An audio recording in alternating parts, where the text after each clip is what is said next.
Hello, and welcome to English Avenue Podcast. My name is Jennifer. And I'm Daniel. How are you doing today, Daniel?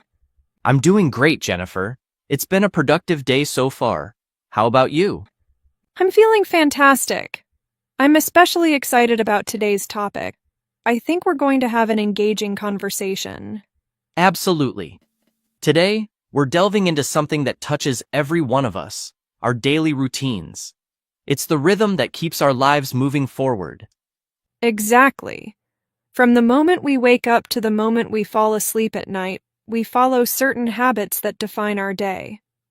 But tell me, Daniel, what exactly does a typical day look like for different people?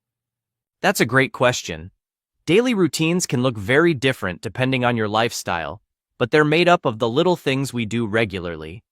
Throughout today's episode, we'll be sharing our own routines, from the way we start our mornings to how we wind down in the evening. That's right. And along the way, we'll talk about how having a routine can help you feel more balanced and in control. It's all about finding what works best for you. Exactly. But before we dive into that, I'd like to introduce our vocabulary expert, Krystal. After each section, she'll break down key words and phrases to help you grasp the language better.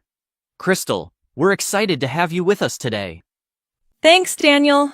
I'm happy to be here, and I can't wait to help our listeners break down some vocabulary along the way. Wonderful. Let's begin with the morning routine. So as a student, my mornings are pretty structured. I usually wake up around 7 a.m., and I take a moment to stretch and breathe before I get out of bed. It's a gentle way to start the day, and it helps me feel more alert.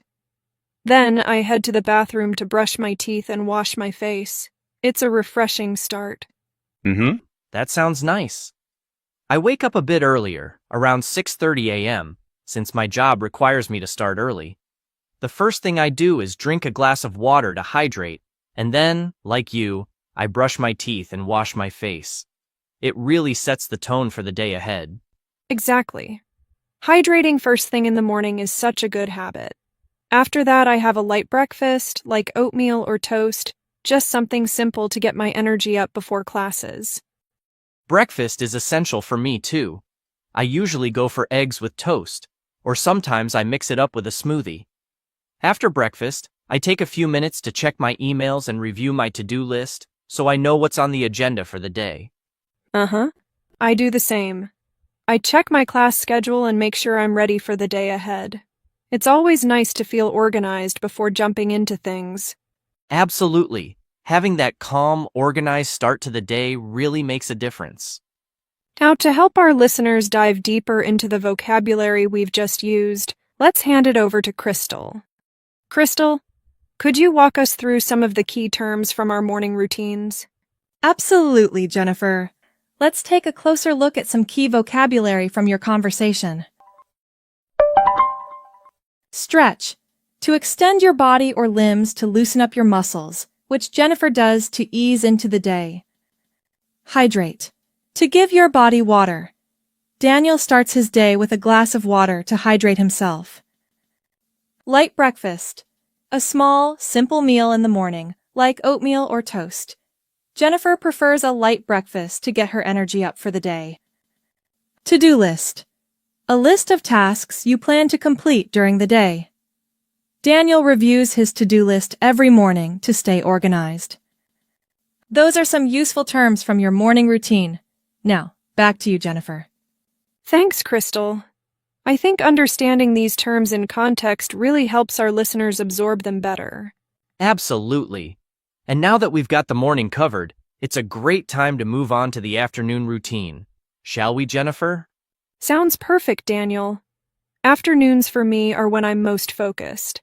I usually have classes or study sessions, and I try to take it one step at a time. If it's a long study session, I make sure to take short breaks to stretch and move around. It helps keep my mind fresh. That's a smart approach. My afternoons are usually the busiest part of my day, with meetings or project work. But like you, I make sure to take breaks, even if they're just a few minutes. I find that stepping away from the desk to stretch or get a snack really helps me recharge. Exactly. Breaks are so important even if they're brief. After lunch, I regroup and prepare for the second half of the day. Lunch is typically something light, like a salad or a sandwich. I don't like to eat anything too heavy, as it can make me feel sluggish. I agree. Lunch is usually around noon for me, and I like to step away from work completely. My go-to is something like a quinoa salad with veggies or a turkey sandwich. Keeping it healthy helps me avoid that mid-afternoon energy slump. That sounds like a great option. After lunch, I tackle my bigger assignments, making sure to get them done while I still have energy. It feels good to wrap up those important tasks before the day winds down. Yeah, I do the same. After lunch, I focus on key projects that require my attention and try to knock them out while I'm still feeling productive. All right, Krystal, could you take us through the vocabulary from our afternoon routines? Certainly, Daniel. Let's break down some of the key terms. Focused. Giving your full attention to something, like how Jennifer stays focused during her study sessions. Recharge. To regain energy, which Daniel does by taking short breaks throughout the day. Regroup. Taking a moment to organize your thoughts and prepare for the next part of the day. Sluggish. Feeling slow and lacking energy, which can happen after a heavy lunch, but both Jennifer and Daniel avoid that by eating light. Knockout. An informal phrase meaning to complete tasks or finish work efficiently. Daniel said he likes to knock out his key projects while he's still productive. Energy slump. This refers to a dip in energy, usually in the afternoon after lunch. Daniel mentioned avoiding an energy slump by eating a healthy lunch. Those are the key words for the afternoon. Now, let's shift to the evening routine. Back to you, Jennifer. Thanks, Krystal. That was really helpful. It's amazing how just a few key words can really make things clearer. Exactly. I love how practical these terms are. You can use them every day. All right, let's wind things down by talking about our evening routines. Evenings are when I like to unwind and relax after a busy day of classes. After dinner, I usually take a short walk or do some light stretching to help me de-stress. It's a peaceful way to close out the day. I totally relate to that. After work, I make time to relax too, whether it's listening to music or going for a walk. Dinner is usually around 7 p.m. for me, and it's something simple but satisfying. I like grilled salmon with veggies or a stir-fry with rice. That sounds delicious. My dinner is usually something quick and easy, like pasta with vegetables or a rice bowl. Once dinner is done, I always make sure to brush my teeth and wash my face. It's such a small part of my routine, but it helps me feel refreshed and ready for bed. Oh, definitely. Brushing my teeth and washing my face feels like pressing the reset button after a long day. It's a simple way to shift into relaxation mode. After that, I usually wind down with a book or a cup of herbal tea before bed. That sounds really calming. I also avoid screens before bed, instead spending some time reading or listening to music. I aim to get to bed around 10 p.m. so I'm well rested for the next day. Same here. I stick to a consistent bedtime too, around 10:30 p.m., and it's amazing how much better I feel the next day when I get a full night's sleep. All right, Krystal. One last time, could you walk us through the vocabulary from our evening routine? Absolutely, Jennifer. Let's go over the key phrases from your evening routines. Unwind. To relax and let go of stress, like what Jennifer and Daniel do after a busy day. Reset button. A metaphor for starting fresh, which Daniel mentioned when talking about brushing his teeth and washing his face. Wind down. Similar to unwind, it means to gradually slow down and prepare for sleep. Herbal tea. A caffeine-free tea that helps you relax, which Daniel drinks before bed. And that wraps up the vocabulary for today. Back to you, Jennifer and Daniel.